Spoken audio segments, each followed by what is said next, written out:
हर हर महादेव, जय माता दी। दोस्तों, आप सभी को एकादशी व्रत की ढेर सारी शुभकामनाएं। आज है अजा एकादशी, यानी कि रविवार का दिन, 10 सितंबर के दिन, रविवार के दिन अजा एकादशी का व्रत रखा जाएगा।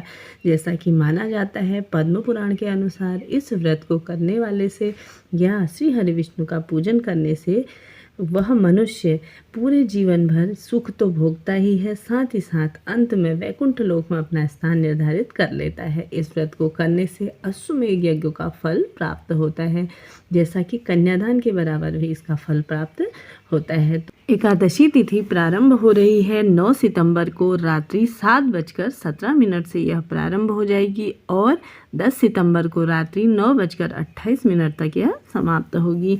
इसके साथ ही साथ जैसा कि अजा एकादशी या कोई सी भी एकादशी का अगर आप व्रत करते हैं तो पारण का शुभ मुहूर्त अवश्य ही देखें, क्योंकि माना जाता है कि पारण अगर आपने शुभ मुहूर्त में नहीं किया तो आपको व्रत का फल नहीं प्राप्त होता है।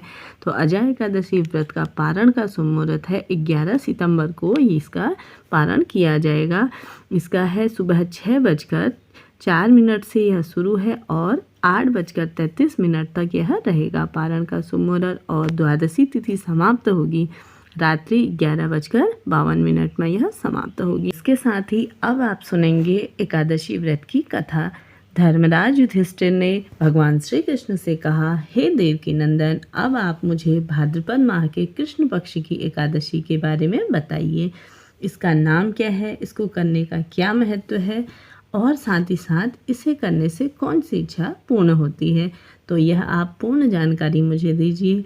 तो श्री कृष्ण बोले कि हे कुंती पुत्र, इस एकादशी का नाम अजा एकादशी है। इस व्रत को धारण करने से सारे दुख दूर, परेशानी दूर हो जाती है और साथ ही साथ अश्वमेध यज्ञ का फलों की प्राप्ति होती है। इसके बाद मनुष्य जीवन में सारे सुख प्राप्त करता है और साथ ही साथ अंत में उसे वैकुंठ लोक की प्राप्ति हो जाती है। तो इसके साथ ही अब मैं आप तुम्हें बताऊंगा कि इसकी क्या कथा है। तो सबसे पहले एक बहुत ही दानी और असत्यवादी राजा हरिश्चंद्र हुआ करते थे। राजा हरिश्चंद्र इतने प्रसिद्ध और सत्यवादी और धर्मात्मा थे कि उनकी कीर्ति से देवताओं तथा इंद्र को भी उनसे जलन होने लगी। इसी कारण से इंद्र ने महर्षि विश्वामित्र को हरिश्चंद्र की परीक्षा लेने के लिए उकसाया। इंद्र के कहने अनुसार महर्षि विश्वामित्र जी ने राजा हरिश्चंद्र जी को योगबल में ऐसा स्वप्न दिखाया कि राजा स्वप्न में ऋषि को सब राज्य दान कर रहे हैं। दूसरे दिन महर्षि विश्वामित्र अयोध्या आए और अपना राज्य मांगने लगे। स्वप्न में दिए दान को भी राजा ने स्वीकार कर लिया और विश्वामित्र जी को सारा राज्य दे दिया।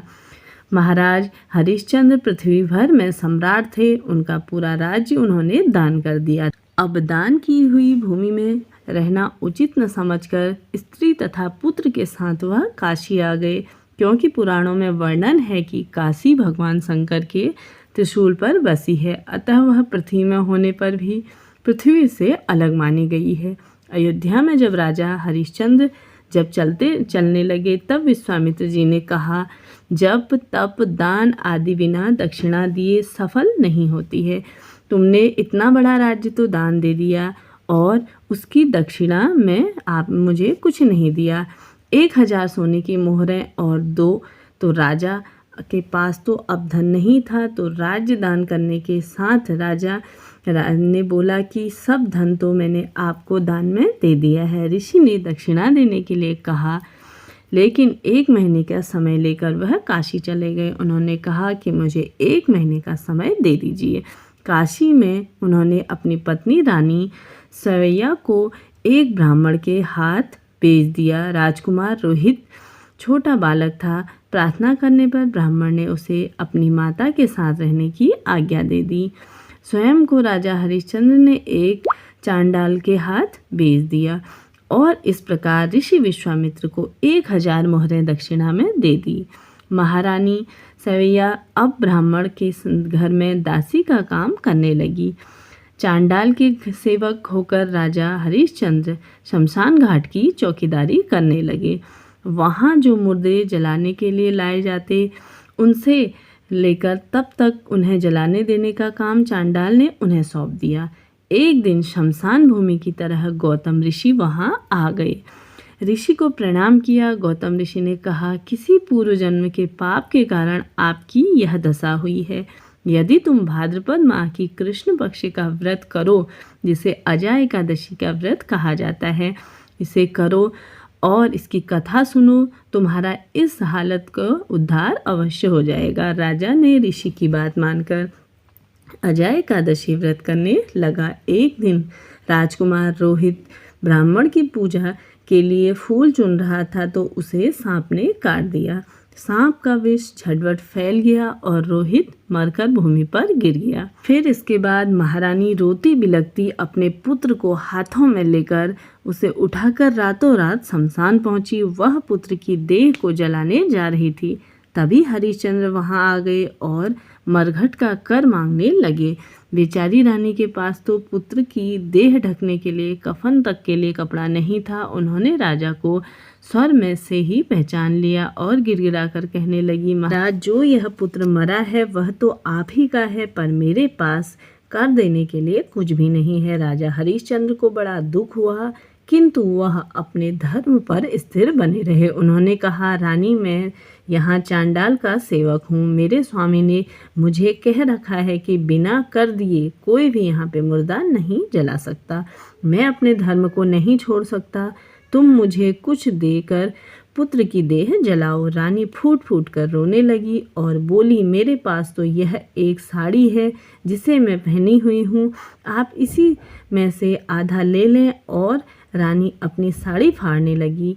वैसे ही वहाँ भगवान नारायण, इंद्र, धर्मराज आदि देवता और महर्षि विश्वामित्र प्रकट हो गए। महर्षि विश्वामित्र ने बताया कि कुमार रोहित मरा नहीं है, यह तो ऋषि ने योग माया से दिखलाया है। राजा हरिश्चंद्र की खरीदने वाले चांडाल के रूप में साक्षात धर्मराज ने सत्य साक्षात नारायण का स्वरूप है। अजा एकादशी व्रत के प्रभाव से तुम्हारे पाप नष्ट हो गए हैं।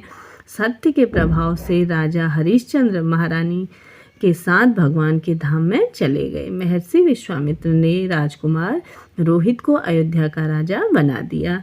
यह भी भाद्रपद माह की कृष्ण पक्ष की अजा एकादशी का व्रत की कथा। जो भी अगर इस व्रत को करता है, उसे सुनता है, उसे भगवान श्री हरि विष्णु अवश्य ही फलों की प्राप्ति कराते हैं। तो बोलिए, ओम नमो भगवते वासुदेवाय, नमो नमः। श्री कृष्णाय नमो नमः। ओम नमो भगवते वासुदेवाय, नमो नमः।